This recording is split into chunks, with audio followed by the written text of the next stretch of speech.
Off the coast of Croatia, in the Adriatic Sea, is a beautiful island known as the island of Solta. The water surrounding the island is a bright turquoise that makes the island look like a tropical paradise. With a population of only 1,700 people, and the area around the island are perfect for swimming, fishing, and diving in the clear, warm water. There is, however, one area that the locals try to avoid, and that area is the Bay of Poganica. In the native Croatian, the name Poganica suggests something evil, and under the bay's surface is a cave that is known simply as the Bay of Poganica Cave. A group of 5 friends sailed out to the location of the caves on the tourist boat Domino, accompanied by 2 dive instructors. They were a party of mixed ability when it came to diving. Some had a lot of experience, and some had none at all. One of the more experienced divers in the group was Miroslav Kuklis. As the others prepared dinner on board the boat, he took a preliminary dive and noticed the entrance to the cave system. The group had heard that there were caves in the area, but weren't familiar with them. Miroslav came back on board the boat and reported his findings, and over dinner, the group discussed their options. Some wanted to dive down and explore, some did not. Some thought that the portal Miroslav had seen surely led to a cavern, and some thought it was probably just a shallow pit. After dinner, at 9 p.m., the captain of the ship took a nap, and 2 pairs of divers entered the water, each consisting of 1 dive instructor and 1 less experienced diver. While they went down to explore the cave, Miroslav took a leisurely dive at a shallow depths, watching proceedings from a distance. The 2 pairs of divers went down, entered the cave, and descended a short way into the chimney. On realizing just how extensive the system was, however, they immediately returned to the surface, agreeing that they weren't equipped to explore a cave that deep or complex at the present time. They spent a few hours enjoying some night diving, spotting fish and octopuses instead. When they eventually returned to the boat, their friends informed them that Miroslav was nowhere to be found.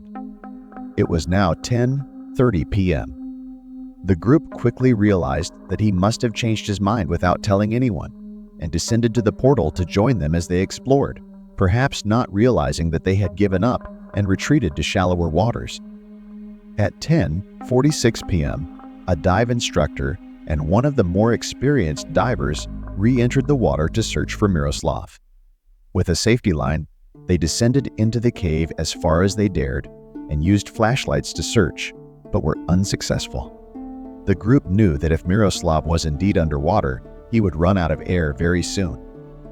They placed a frantic call to the local police force, who told them to stay where they were, and that trained police divers would arrive in the morning to search. The group spent a sleepless night anchored in Poganica Bay, above the entrance to the cave.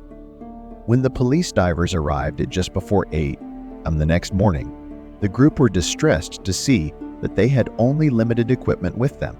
They had to lend the police divers some of their own equipment. 2 police divers descended.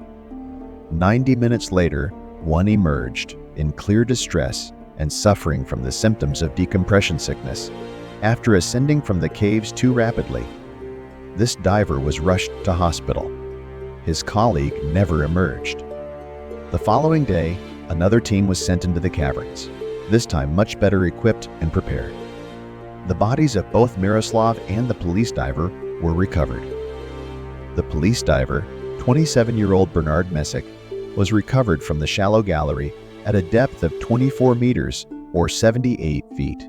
It appeared that he had let go of his safety line, become lost and disoriented, and tragically run out of oxygen.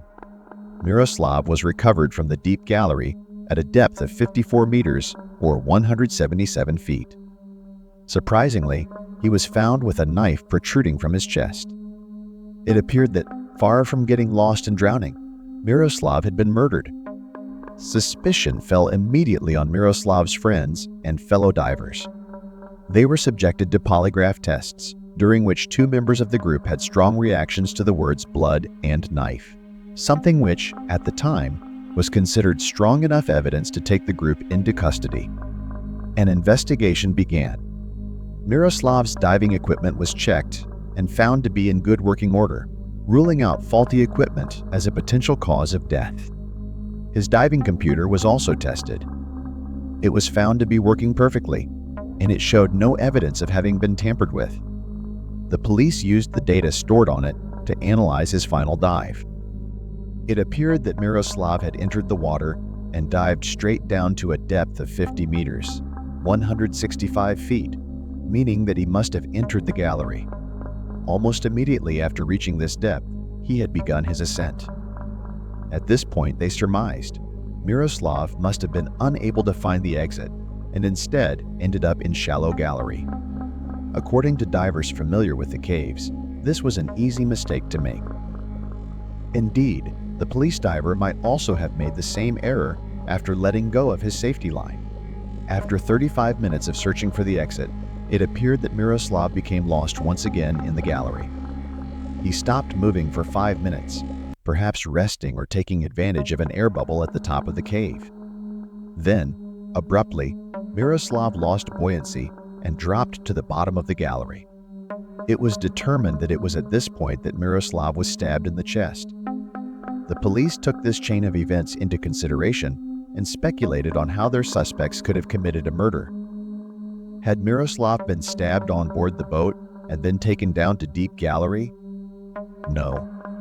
It would have been impossible for his killers to simulate Miroslav's movements for the dive computer and still return to the boat in time without experiencing severe decompression sickness. Perhaps one of the divers who went searching for Miroslav had found him in deep gallery and then stabbed him with his own knife. This was also not possible. According to the dive computer, Miroslav was already dead by the time his two friends set out to search for him. While the police were initially convinced that Miroslav had been murdered by one of his friends, as the investigation went on, this possibility became less and less likely. There simply wasn't any way, given the timings and the data from the dive computer, that someone else could have killed. The systematic elimination of possible murder scenarios left only one remaining possibility. Miroslav had taken his own life. This was something that was considered extremely unlikely. Military divers who the police consulted with stated that, regardless of the situation they found themselves in, any diver would do everything they could to survive. But Miroslav had not been a military diver.